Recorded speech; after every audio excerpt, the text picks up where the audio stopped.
Welcome, everyone. Hello, my name is Celine Figueroa, and I am a program specialist at the Denver Museum of Nature and Science, and I will be your MC and moderator this evening. Thank you all so much for joining us in 60 Minutes in Space. As many of you know, many of you were with this program since it was at the museum every Wednesday, and Dr. Lau is helping us continue this tradition here in your homes, wherever you're watching from. Dr. Lau, who's our featured speaker this evening, is an astrobiologist and science communicator, which I have to say is my favorite title of any title that I've heard for any job. He's with the Blue Marble Space Institute of Science and also hosts a NASA astrobiologist show called Ask an Astrobiologist. And I challenge you all to say that 5 times fast. As far as what to expect this evening, Dr. Lau will have the floor for the first half of the show, and I'll be tracking your questions, and he will be answering them in the latter half of the show. So keep sending us your questions via that chat. You might not see them, but we see them on our end, and we do our best to get to as many as we can. Dr. Lau, without further ado. Thank you so much, and thanks for everyone for joining us. It's always a pleasure to talk with museum guests and members and friends of DMNS. I am going to share my screen here so that we can talk a little bit about space. There's so much stuff going on in space right now. I actually saw a question come in before we got started, and I'm going to answer it right now. Someone asked, what about this asteroid coming towards us? You might have heard there's going to be a small asteroid that has a very, very small chance of hitting the Earth the day before the election day here in the US. That asteroid is actually really, really small. It's less than 1/10 of the size of the fireball that came over Chelyabinsk, Russia back in 2013 and blew up in the sky. And so this one, even if it does hit the Earth, is probably going to burn up in the atmosphere, and we won't hear anything more about it. So nothing to fear there. There's a small chance it could hit us, but it's not that bad of an asteroid. But it's important to think about our world and how fragile we are as we float here in space. I love to always throw in the blue marble image into any talk I give about space or otherwise, because it's so cool to see our world from space, to see that this is where we all are together on this one little rock around our star. Exploring space can teach us so much about who we are and what we are, and about our world. And so I thought I'd start tonight just with some Earth observing satellite data. You might have heard that it's been a pretty record Atlantic storm season already, and there's a good chance we're going to have a lot more named storms on the way before mid-October. And in the past couple of weeks, this past week, we heard a lot about these 2 tropical storms, Marco and Laura, moving into the Gulf, into the Caribbean.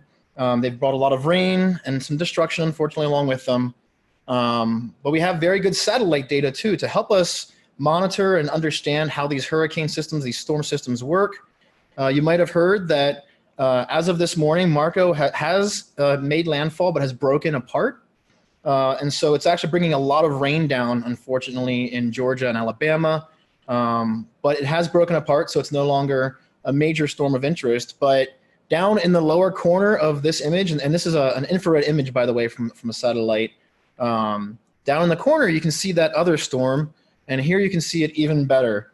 And that's because Tropical Storm Laura has now turned into Hurricane Laura, and it's very likely tomorrow night going to slam into the coast around Louisiana and Texas as a Category 3 hurricane. So for friends, for family down that way, please stay safe. I have very good friends in Houston who I'm very concerned for. You know, and these things do happen in our world, and we can learn more about them and prepare for them better by having satellite data like these.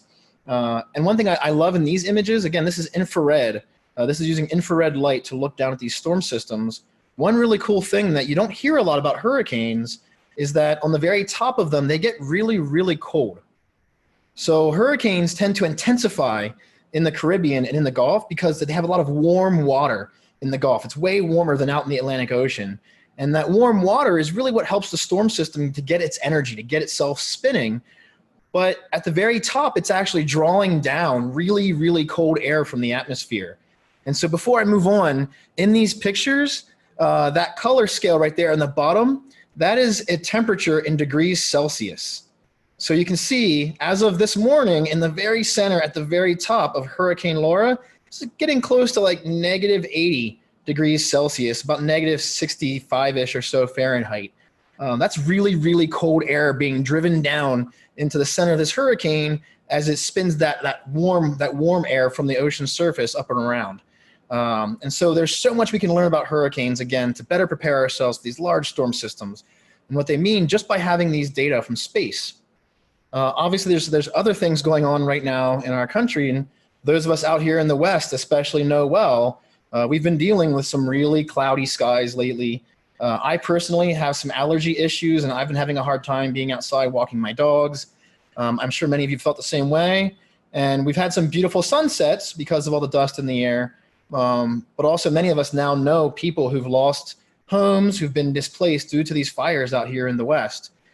This is another satellite image looking down, this one using the natural light that our eyes see.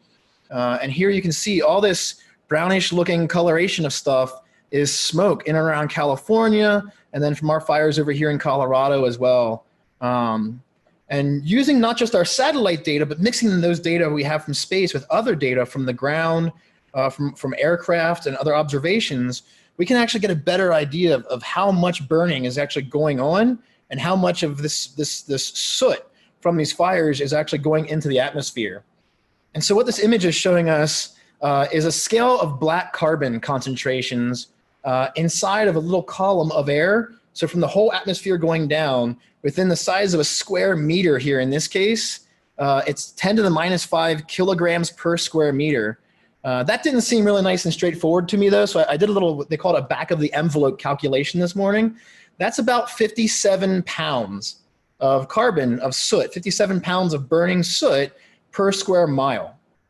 And if you think about the size of these fires in California and over here in Colorado, that's actually a fairly sizable amount of carbon, of black carbon going up into our atmosphere. Black carbon can affect the climate. Obviously, it can affect how we see the sunset and sunrise. It can also affect our health. And so it's really important to have these data from space to monitor this. These large fires over here in California have been especially scary. I know 2 families from NASA Ames have been displaced now. One of them certainly lost their homes. The other waiting to find out. So it's very unfortunate this is occurring. And these large complexes were started over here by some tens of thousands, well over 10,000 lightning strikes in the period of 72 hours that started these large fire complexes. But we've also had our own wildfires over here in Colorado to deal with. And we can also see those from space, and we can use the data from space to better understand them, to watch how the wind patterns are changing, to help our firefighters deal with these storms, with these fires. The Pine Gulch fire, just north of Grand Junction, about 18 miles north of Grand Junction, the last I'd checked is still about the 2nd largest wildfire in Colorado's history. Let's hope it doesn't become the largest in our history. I think it's about 50% contained, the last I'd read. Maybe I think it's 47%, but getting control of these fires is a very important thing for us to do to help save wildlife and to preserve human life and our property as well. And if any of you are interested in checking out really cool data like this from satellites looking down at our planet, I highly recommend checking out NASA's Earth Observatory. It's a really cool site. They update it all the time with new imagery, new data. For instance, we heard of the derecho recently. A lot of Americans learned this word derecho for a wall of wind moving across the landscape that decimated fields in Idaho or in Iowa. And you can see images from space looking down at these fields in Iowa as they got flattened by this derecho moving through. But not everything that we see from space is necessarily bad. It's not all hurricanes and forest fires and derechos. There's also some really cool stuff to see from space. So for instance, this is a picture taken by an astronaut named Bob Behnken very recently on the International Space Station, looking down over the Atlantic Ocean. And you'll notice 2 things going on here immediately. They're the color blue of the water, and then you'll notice this large kind of tannish, brownish looking blob. That's not on the ocean, that's actually dust in the atmosphere. This is dust from the Saharan Desert in Africa that gets lofted into the air and then moves around our world, coming down across the Atlantic Ocean and into South America, Central America, and even partly North America. What I love about this is for a very long time, we didn't actually know how the Amazon rainforest was getting all of its phosphorus, how it was being fertilized. It didn't make any sense for a while because rainforests have very nutrient poor soil. All of that plant life in rainforest just sucks all the nutrients out of the soil. There's plenty of nitrogen around for the plants. We didn't know how they were getting their phosphorus. It turns out a lot of the phosphorus coming to the Amazon comes from the Sahara Desert, half a world away. And that's kind of a cool connection for our world, to see how our atmosphere, our ocean, they connect us. And we can see that from looking down from space. Something else cool about this picture, this was taken again by Bob Behnken. Some of you might know that name and be familiar with what's been going on in the news with human spaceflight from NASA. Earlier this year, on the 30th of May, Bob Behnken and another astronaut named Doug Hurley, they were launched into space from Florida on a SpaceX Crew Dragon rocket on the Demo 2 mission, which was historic because this was the very first mission to launch from American soil since we had retired the space shuttle back in 2011. It was also the very first two-person space flight from the US since 1982. And so it was a rather awesome event to have happen. And I have a little video to show here of Bob and Doug and their experience on the space station, as well as recently returning home. Hopefully you can all hear As I look back on the mission that we've had here on the International Space Station, I'm proud to have been a part of much of the science activities that happened over the last 2 months. View's always amazing, though. I didn't think I would do another spacewalk, and to now have the chance to have done 4 more was just icing on the cake for a wonderful mission. Does the 10th one feel like the first one? No, a little more comfortable on the 10th one. It's hard to put into words just what it was like to be a part of this expedition, Expedition 63. It'll be kind of a memory that will last a lifetime for me. It's been a true honor. Dragon SpaceX, undock sequence commanded. Thrusters looking good. The hardest part was getting us launched, but the most important part is bringing us home. I've been trying, Daddy. We love you. Hurry home so we can go get my dog. Splashdown. Welcome back to planet Earth, and thanks for flying SpaceX. It's truly our honor and privilege. Space Dads are back on Earth after a 19-hour return journey from space.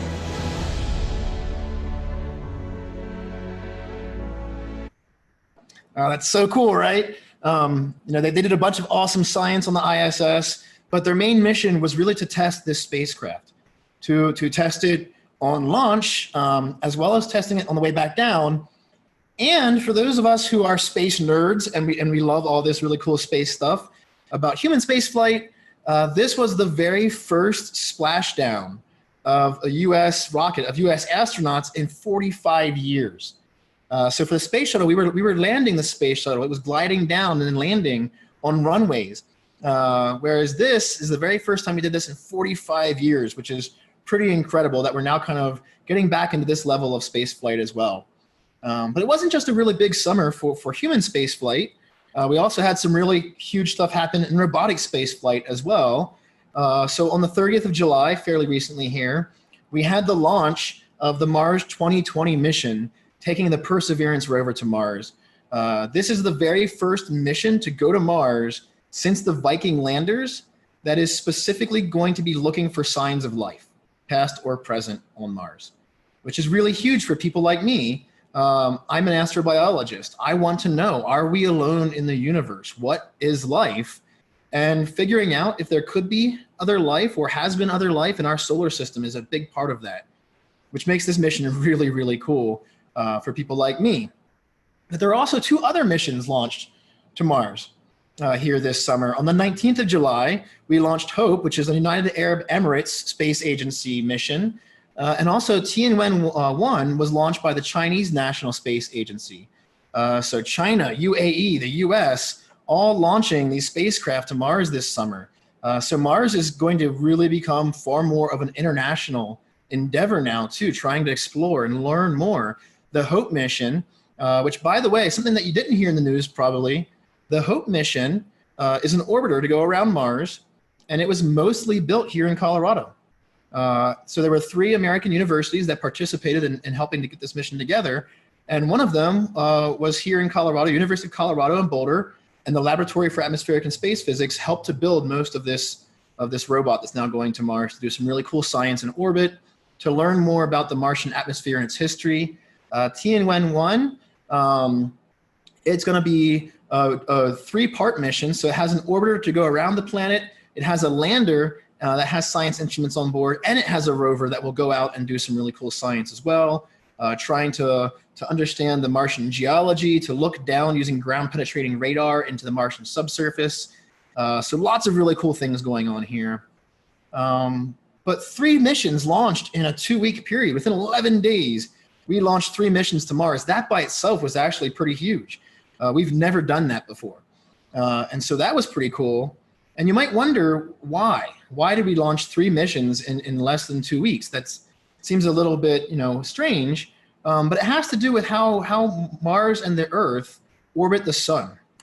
And so I have some small models here of where our planets orbit the sun. So in this picture, the sun is that yellow thing in the center. Then we have Mercury, Venus, and then these 2 worlds are Earth and Mars.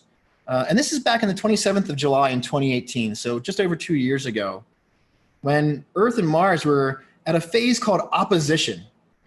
For planets out beyond the Earth, opposition is when the sun is on the exact other side of the sky from that planet, making a full 180 degrees. It's also when we get closest to that planet. Last year, we were in a different kind of orbital phase with Mars. We were in something called conjunction on the 2nd of September last year. So conjunction is when, if we're looking towards the sun, the angle between the sun and that planet get as small as possible. In the case of Mars, that means that we actually see the sun and not Mars at all, because Mars goes behind the sun relative to where we're looking. But let's look at where we are right now. This is actually for 7:15 p.m. Mountain Time, so I guess I'm off by 2 minutes, but it's okay. The planets don't go very far in 2 minutes. But here we can see the Earth and Mars, and they're actually not in opposition anymore. They're not actually at opposition yet. Actually, opposition isn't going to happen until October 13th. And so you might wonder, why are we launching them when we're still kind of far apart and we're not really, really close together? And that has to do with how much time it actually takes to get to Mars. And so here's a really cool GIF created by a user on Wikimedia. So Earth is this blue orb, Mars is the green one, and here in magenta is the InSight mission. That was another mission that we launched to Mars to learn more about Mars and Martian subsurface specifically. And you can see up here on the top is a timer showing us during the launch in May, and then making our way out over several months to get to Mars. So when we launch, Earth is not close to opposition yet. It gets to opposition and actually overtakes opposition by the time the spacecraft actually gets to Mars. And that's going to happen for all 3 of the spacecraft that we just launched right now. So it's actually going to be February of next year before those 3 make it to Mars. But expect a lot more really cool Martian science once that happens and they all make their way there and they start completing their missions. Another cool website I want to share with you is the NASA ARari. It's from NASA Eyes at JPL. And I'm actually going to leave my little presentation here and jump over to it itself to show you the ARari. What's cool about this website is it's a model of our solar system that you can move around with your mouse and you can zoom in and out. And every single thing that has a name in here, you can actually click on and learn more about it. You can zoom down into the inner solar system, for instance.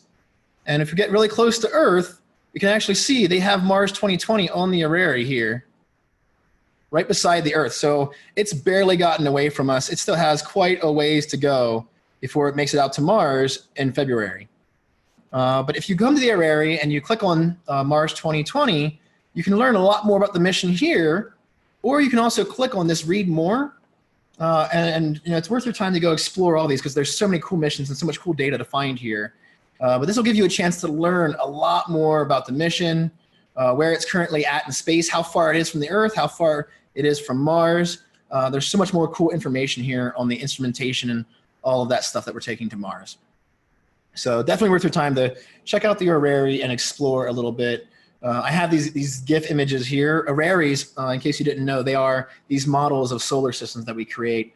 Planetariums technically are projection ARaris. They're actually projecting the ARari out onto the dome, but ARaris have been around for quite some time. So now back to Perseverance. This, like I said, is such a cool mission, not just for astrobiology, for planetary science as well, and for understanding more about our red planet neighbor. But I can't help but nerd out a little bit over the astrobiology because, again, it's the first mission since Viking to actually look for signs of life on Mars. In this picture right here, we're looking down at the surface of Mars in an area called Jezero Crater, which is where this spacecraft will be landing, this rover will be landing and exploring. And you can see this yellow circle here, this oval, is the landing ellipse. That's where the engineers are going to try to land the mission. And its mission is going to be to explore this area of the crater as well as up onto this material here around the crater wall. That material is where we can see flows of water once came down through and brought a bunch of material down. There also appears to be potentially old lake deposits from lakes that existed long ago in this region. And so this might be a key area to look for life on Mars. And there's a bunch of really cool instruments on board Perseverance that you can learn so much more about and what they'll be doing. It also has a small helicopter going along, which will be the very first time we've flown a helicopter on Mars. That's called Ingenuity. I'm super excited for that. And just to have a small shameless plug here, as was mentioned earlier, I host the show Ask an Astrobiologist for NASA. And this Thursday, we have a special panel episode with myself and 3 other astrobiologists who are experts on Mars astrobiology and know a whole bunch about Jezero Crater and the instruments on Perseverance. And so we're going to have a long, geeky conversation about how cool this mission is and what we're going to learn about Mars. So that'll be at 11 o'clock in the morning on Thursday here in Mountain Time. If you're interested in watching, you can watch on seganet.org as well as on the NASA Astrobiology Facebook page. But I'm a huge fan of astrobiology, but I'm also one of those people who I want to know, will we ever get humans to Mars? Will I ever wake up with a coffee in my hand and have a view out a habitat window onto the surface of Mars? And a lot of us have wondered that. Will humans ever go?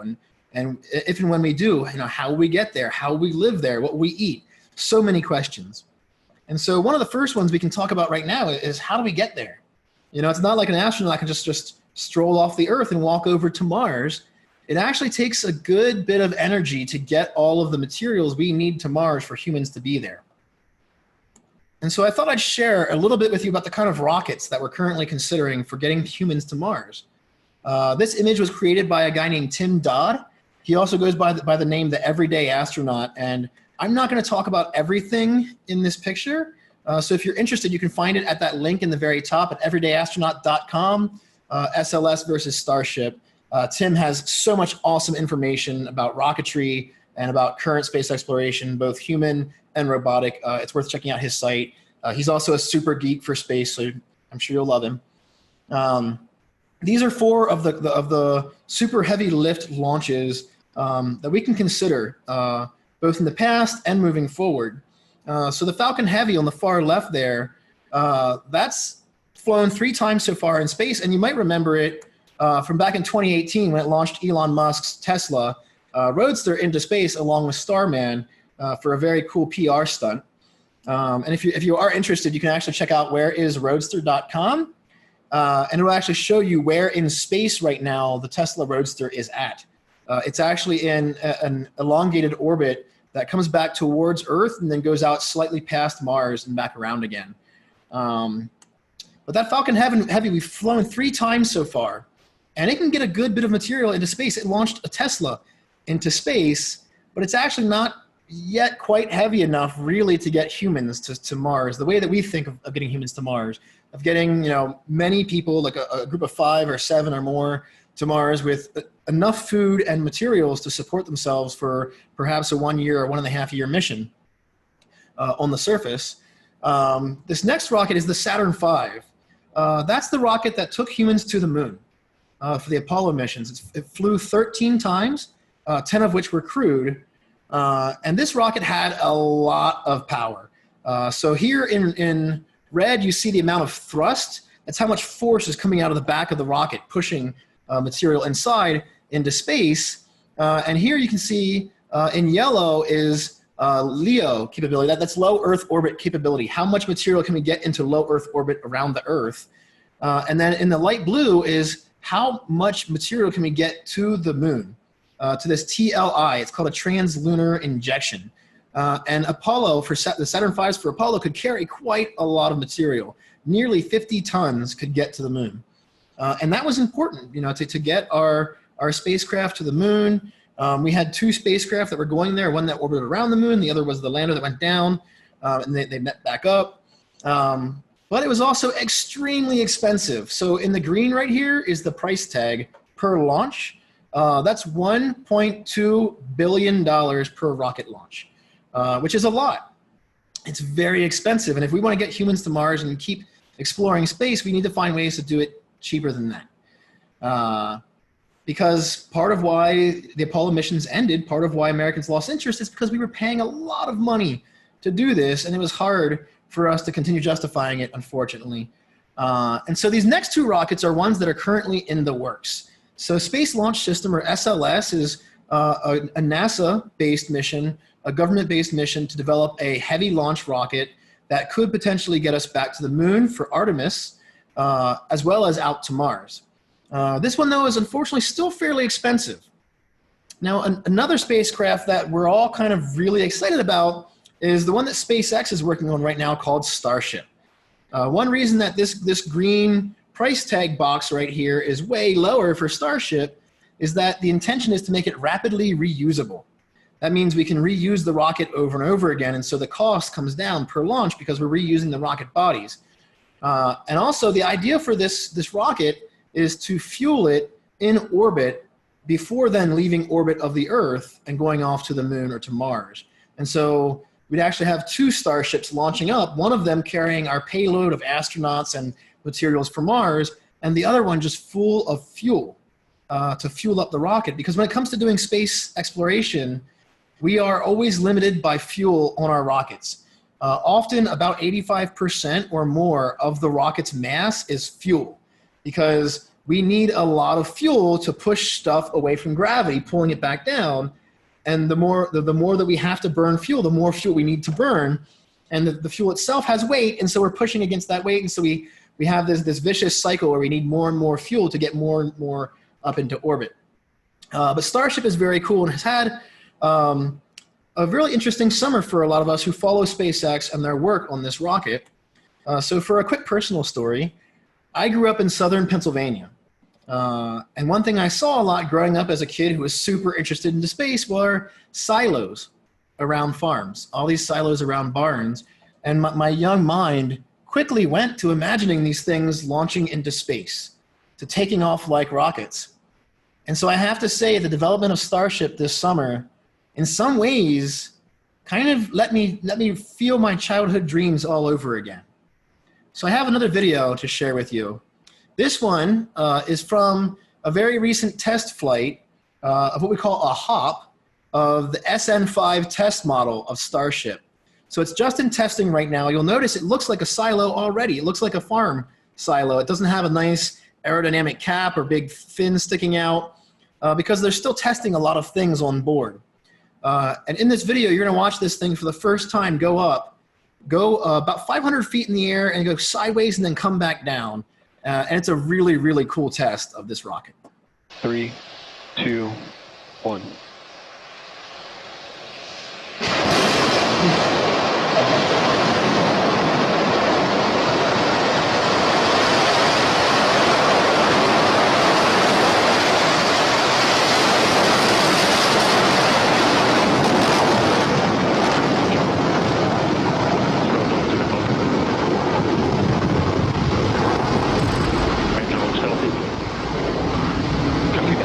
Actually turned sideways there for a little bit. Takes the rocket sideways. Now we're going to see inside the rocket. We're going to see the landing legs deploy.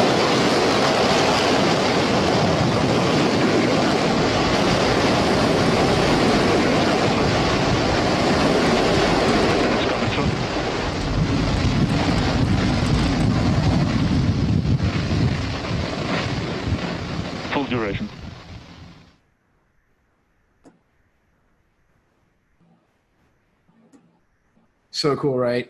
Like I said, it was a silo. It was a farm silo launching into the air. It was so cool to see. That was a test to see how that rocket on the bottom works for what they call gimbaling. That's where that rocket turned a little sideways and pushed the rocket to the side. It was also testing the deployment of those landing legs. They've also been doing a lot of tests, bringing the rockets up to pressure. So putting a lot of pressure inside of the rocket to make sure it's going to be ready for when they start doing much bigger launches, which are coming very soon. So for instance, this past Sunday, they did what's called a static fire test of the next test model, which is called SN6. So a static fire test is where the rocket's actually welded down to the ground. It can't go anywhere. And so here they're just testing the engine and seeing how it's going to function for the next test, which is very cool. And so seeing this gets a lot of us really excited about our potential future on Mars together. Who knows, maybe in our generations, we'll see human habitats and maybe even settlements of humans living on Mars. And then there's so much more for us to figure out after that. How will humans live on Mars? How will we settle there? Something happening next week that some of you might be interested in is the Humans to Mars Summit from Explore Mars. If you're interested in checking that out, you can go to exploremars.org. And if you do register, you can use @Mars Cosmobiologist for 10% off of your registration for this week-long summit. Lots of people are talking, including Elon Musk and Charles Bolden, past astronauts, astrobiologists and other scientists and engineers, people who work in space law, all kinds of people who are interested in getting humans to Mars. People like myself who wonder if we'll ever look up into a nighttime sky and instead of seeing the red planet, we'll see our little blue planet up in the sky. And so I'm going to finish off again with the blue marble because it is so crucial to remember how fragile our world is. We are together here, but through space exploration, we can learn so much more about our world. We can better understand things like hurricanes and wildfires. We can better understand how organisms thrive on our planet, and we can come to get a better sense of where we are in the cosmos. And so I think I'll stop my screen share there. And if there are any questions about anything I talked about or about astrobiology or anything in the universe, let's chat. Thank you so much, Dr. Lau. That was fascinating. We did have a couple of questions in the chat. Now that we're talking about humans and Mars, people are curious. What are some of the barriers that it would take for humans to be able to inhabit Mars? And how are some of the missions that are currently out there going to help us figure out how to overcome them? Great questions. So for one of the very big ones, so getting to Mars, yes, is very hard. We have to have the right rockets. We have to have support for funding and the resources to build those rockets and to do these things. However, the space environment itself, let alone the Martian environment, is not very hospitable to humans. We are not meant to live in space. And one thing we learned with the Curiosity rover, with MSL, the Mars Science Laboratory, when it went to Mars, it had an instrument on board called RAD, or the Radiation Assessment Detector. And we had that one turned on the whole way to Mars and on the surface of Mars. It's been on the whole time, measuring the radiation environment. And we learned from it that there's a lot more radiation on the way to Mars than we ever thought before. And there's also a lot more radiation on the Martian surface than we thought before. And radiation can be very, very detrimental to human beings. It can harm our bodies and cause us to get very sick. It can cause cancers and all kinds of other problems. And so we need to do what's called mitigation. We need to fix that problem. There are ways to do that in our spacecraft by adding some more shielding for our astronauts to protect them. And also there's been a lot of conversations about how we're going to build habitats on the Martian surface. One way to help avoid the radiation, for instance, on the Martian surface is to bury our habitats in the ground or to cover them with the Martian soil, which we call regolith, or to build our Mars settlements down inside of lava tubes, inside of caves on Mars, which I think is really cool. And so that's one way to help with radiation. We also have the issue with having air to breathe, with having water to drink. And actually, we can get those things on Mars. We'll certainly take along some air. We'll certainly take along some water. But we're actually testing right now. So for Perseverance going to Mars, one of the instruments is called MOXIE. And MOXIE's job is going to be to suck in carbon dioxide from the Martian atmosphere, to break it apart into carbon monoxide and to oxygen. And that's oxygen that we can then use for astronauts to breathe and to make rocket fuel. We use oxygen to actually launch rockets. It mixes with the fuel, and then that's what we burn in our rockets. And so that oxygen will be very helpful for us as well. There's also water in the Martian subsurface called permafrost. There's a chance that we could use some of that water from the Martian permafrost for drinking for astronauts. And there's also a whole bunch more. I'd love to take some other questions, though, and see what other things are out there first. Fabulous. I'm seeing a lot of Mars-related questions. So I think we'll do one or two more in that vein before we explore the rest of the universe. But I think one of them that is very relevant to even the amount of questions that we're getting about Mars is what's so special about Mars? Like what makes Mars the most logical choice for inhabitation or even just exploration? Great question. So Venus, our other close by planet, is slightly closer than Mars. It's very much like the Earth. It's about the same size as the Earth, roughly the same composition, not as dense, but it's very much our twin planet. But we don't really send many missions there, and we don't think about sending humans there much because the Martian surface is very, very, very inhospitable, not just for humans, but for our robots as well. Venus has a very, very thick atmosphere. The surface pressure is about 92 times what we have here on Earth at sea level. It's also about 850 degrees on the surface of Venus. And so even the best spacecraft we sent to Venus so far don't survive long on the surface. The longest was 126 minutes for Venera 14. And then it died. However, as an astrobiologist, say I was an intelligent alien being coming to our solar system 4 billion years ago, and I wondered which planets might have life, I would have put down a pretty good bet that besides the Earth, that Venus was the next most likely planet to have life and not Mars. Because back then the sun was a little bit dimmer. And Venus very likely might have had oceans just like our Earth does. And it would have been in the right spot around our sun to have nice liquid water, oceans and stuff at the surface. And so Venus might have been a great place for life early on, but it's undergone this runaway greenhouse effect. It's very hot. The surface looks like it melted out a long time ago. And that makes it very hard for us to get there and do much exploration on Venus. But there are missions in the works to go there. I think they totally should. That said, Mars is awesome. Mars has inspired humans since antiquity, since people looked up at the nighttime sky and they saw this red fiery orb. They've associated with fire, with passion, with gods of war, with various ideas that have to remind them of that reddish color they see in the nighttime sky.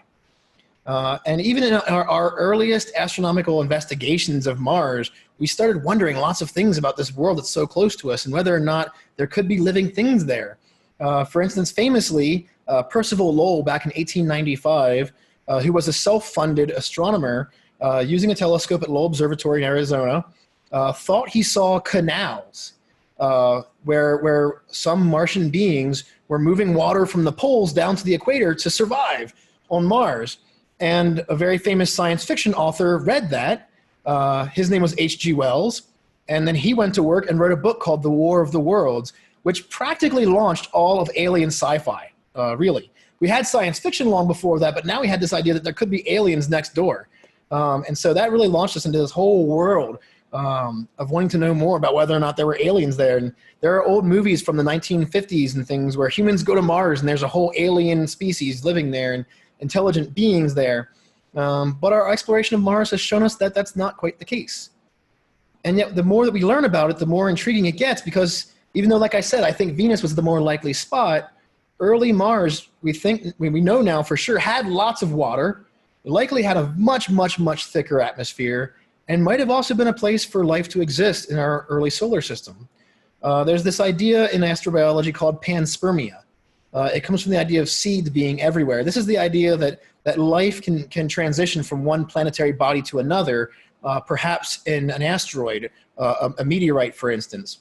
So we have meteorites on Earth that came from Mars. We know that Mars has been struck by comets and asteroids. Sometimes the material launches off the surface and comes to Earth. What if long ago life on Venus or life on Mars went through this process of panspermia and it started life here on Earth? That by itself is a good reason to go and see if there was ever life on Mars. If we find life on Mars and it's very similar to what we have here, that might show us that panspermia actually happened. Or we might find utterly alien, totally different life, and that would be really cool too. So yeah, that's the answer to that question right now. That's fantastic. I love that Mars has been the inspiration for so much of the science fiction that we have. And that leads to the less beautiful and inspiring side, which is the legal aspect of it. We've had some questions about I know that we have some treaties currently about how we ought to act in space. And with 3 different countries sending missions to Mars in different ways, what does that look like? Not just for Mars, but expanding that to just space in general. Yeah, that's a really good question. So there's something called the Outer Space Treaty. And that's the primary treaty by which we apply law to space currently. But it's fairly outdated, and we really do need more newer law and legislation about space and how we as an international species, a global species on this planet, how we choose to go out and explore space together. There's no rules right now. If someone goes and picks up a rock on Mars and brings it back, that's their rock. They own that. If they spent the money, if some single billionaire wants to pay for a rocket to launch him or herself to Mars and go pick up a rock and bring it back, that's their rock. They own it. We have no law against that. The Outer Space Treaty, though, it says no one can claim the property.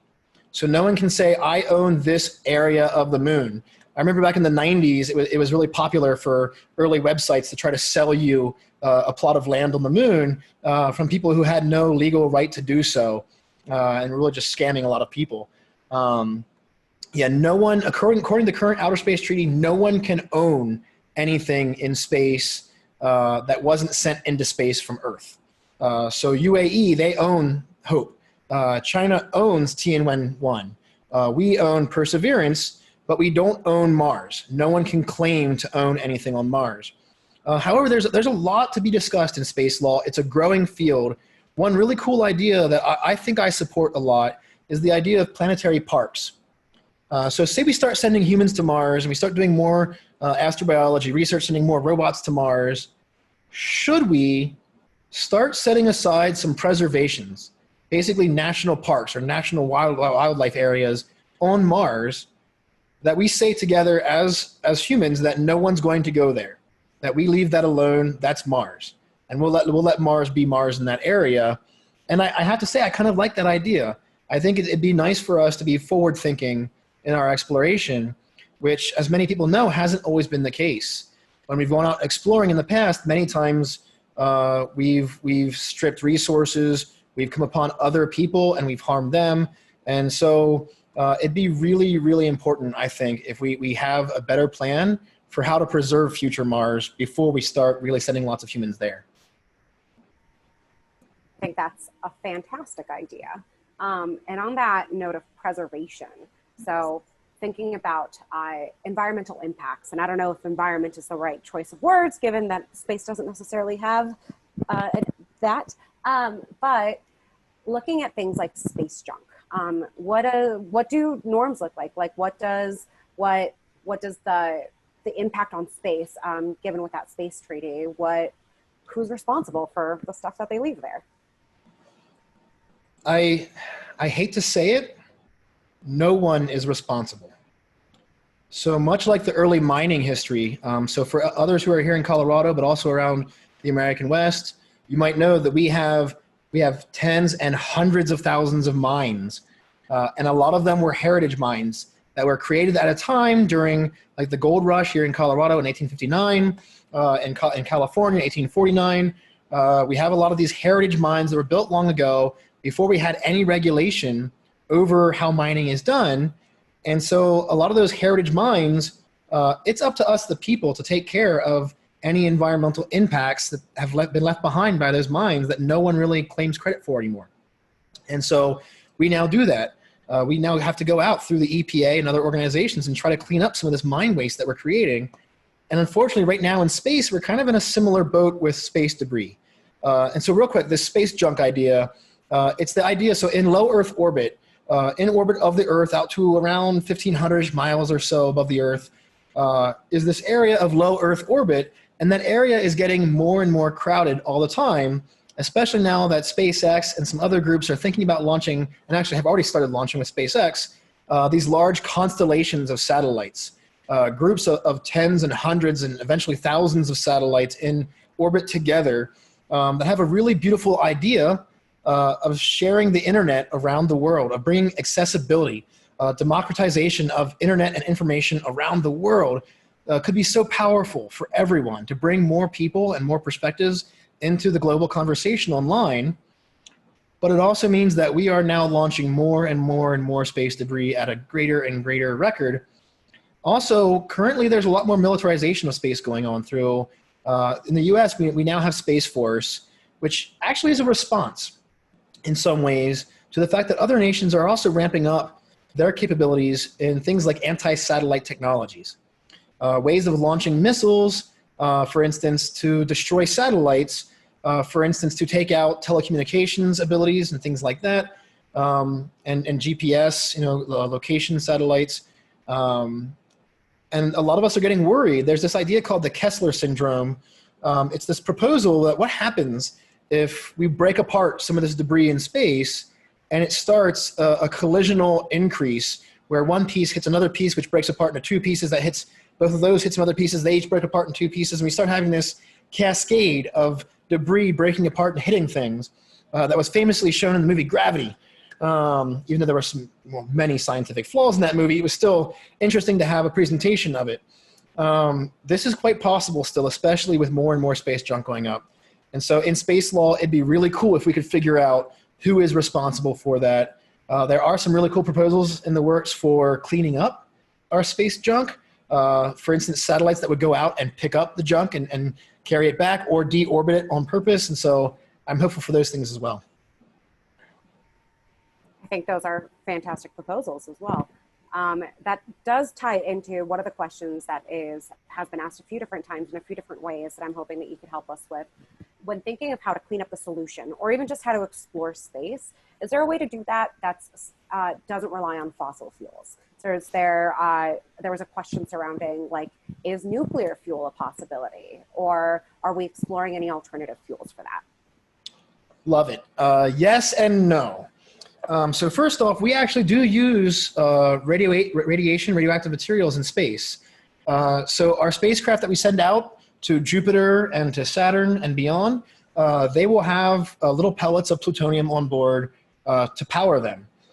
Because out there, solar panels don't really do a lot. They're not really useful. We can't make our solar panels big enough, for instance. It'd be too heavy. And so they use radioactive materials. And actually, Curiosity on Mars and here soon Perseverance, they actually use radiation as well, radioactivity, to drive their engines. That said, we're not looking at launching any rockets using radioactive material right now. And a major concern with that, and the reason for that, we've had that question before, for instance, with dealing with nuclear waste as well. Why don't we launch nuclear waste to the sun and burn it up, or launch it into space to get rid of it? And the main reason is that if something happens and that rocket explodes on its way up, and we scatter a great amount of radiation, way more than Chernobyl, way more than Hiroshima and Nagasaki, what if we pollute our atmosphere in radioactive material? And so it's just not worth the effort yet. People are thinking about how we could do it safely, though.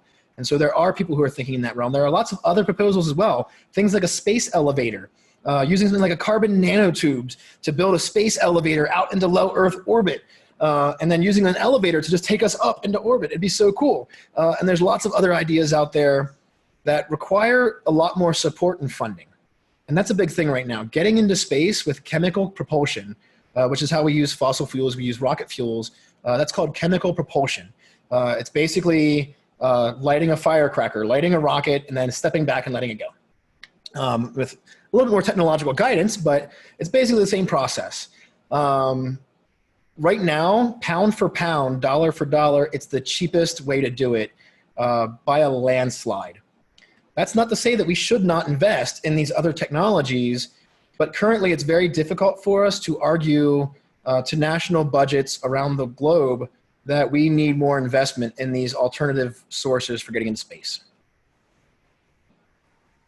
And I think that's true for a lot of just space exploration to begin with. It's difficult. While we know that it's important, and you've outlined a few different ways in which it's important, it's definitely an upward battle to explain to everybody that it's worth those billions of dollars from that graph that you showed us. Yeah, so just a quick time check. We're about 10 minutes.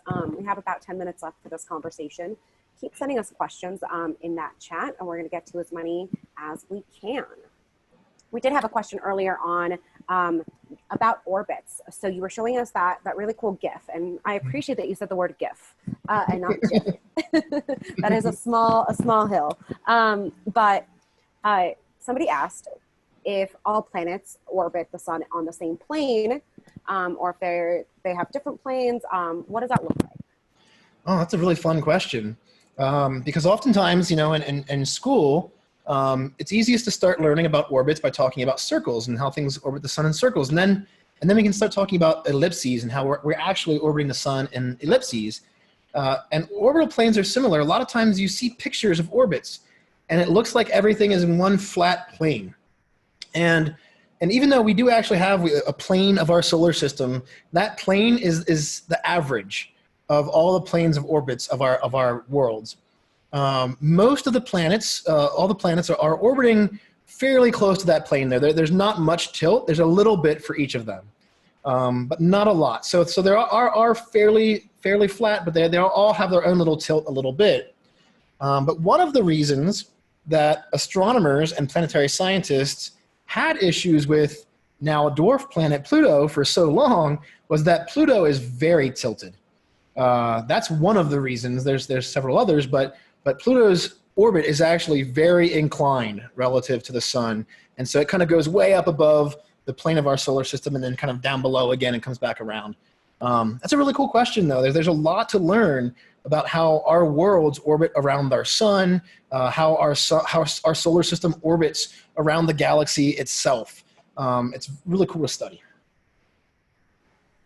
I agree, and it's always fun to learn at different stages because you get a little more information every time. So we're about 7 minutes left. We have a question, and I think this is surrounding the SN6 launch that you showed us. I might be wrong. SN5. SN5, there you go. Thank you. They were wondering what the diamond-looking pattern was towards the exhaust. Once we saw the bottom, there was like a small pattern by that. Do you happen to know what that purpose? I'm actually not quite sure. Do they mean where the flame was coming down and kind of making an hourglass shape? I think so. Okay. And we've had this question a few different times too. Yeah. So that structure is based on the actual shape of the nose cone of the rocket. We've been doing rocketry for a very long time, and people have been studying ways to be more efficient, to get more thrust out of your rocket. And one way to work on that isn't just by using different kinds of fuels. It's also by changing the shapes of those cones and testing to see what has the best thrust. And so for SpaceX, they came upon this engine that just happens to burn in that manner, and it makes that shape, and that gives them, for what they're doing, optimal thrust. However, it's definitely worth looking more into, since I'm not an expert in those thrust patterns and the patterns of exhaust coming out. And so I imagine someone like Tim Dodd, I mentioned the Everyday Astronaut, I bet he could definitely explain it a lot better. And just like we were talking about, you learn these things in layers and keep adding to that knowledge. I love that you just acknowledge that that's a layer of knowledge that we're still gaining. So, and you are a PhD astrobiologist, so that's really neat. It's a good reminder. Well, if I can, I mean, anyone can be an astrobiologist. In the sciences, yes, they often, you think about someone has to have a doctorate, right, to be a scientist. Well, that's not the case. Being a scientist is about thinking scientifically. It's about asking questions, and then when you're looking for your answers, you don't accept the very first answer necessarily. You have to have the humility and the skepticism to be willing to doubt your answers, and to doubt them with others as well. And so it's definitely one of those things where I feel like everyone can be an astrobiologist. Everyone can look and try to learn more about life on Earth and our place in the universe. And there's also a lot there that has to do with culture and our belief systems about ourselves. And so I think everyone can be an astrobiologist. That is a fantastic reminder, especially for some of our audience members. So if you want to be an astrobiologist, there you go. It's possible. Keep asking questions. Keep asking why. We have some folks requesting, you shared, I think it's a conference that's going to happen that you shared the 10% off code for. I don't have the link to that. If you're able to link that, that would be huge. Yeah, I can pop that out to all attendees here real quick. Awesome. And while you're doing that, I know we're down to just about 4 minutes left. We've got a few questions at different levels, one of which is about the material that could withstand Mars's atmosphere. You talked about material that could shield us from radiation, but what about longevity in Mars? So I mean, radiation, we have that issue, right? Like we could definitely take really heavy lead paneling to protect us from the Martian, from the radiation on Mars, but that paneling itself would be really, really, really heavy. And that's part of the problem with rocketry, is that, we're fighting this battle that we can only get a very small amount of weight on the rocket can actually be what we're sending to Mars. And so we have to be really strategic in what we're sending. And so even though we would definitely try to find ways to shield the astronauts on their way there, using the Martian regolith, using something in place on Mars is a really helpful way to do it. And all we really need to do is just build a barrier to help absorb some of that radiation so it can't make its way down to our habitats. Other ideas that have been proposed have been using water shielding, creating a little layer of water around the habitat. There's lots of other cool ideas for things we can do. But it's definitely important. If we want to have humans live on Mars for a long time, have settlements on Mars, we need to be ready to deal with that radiation.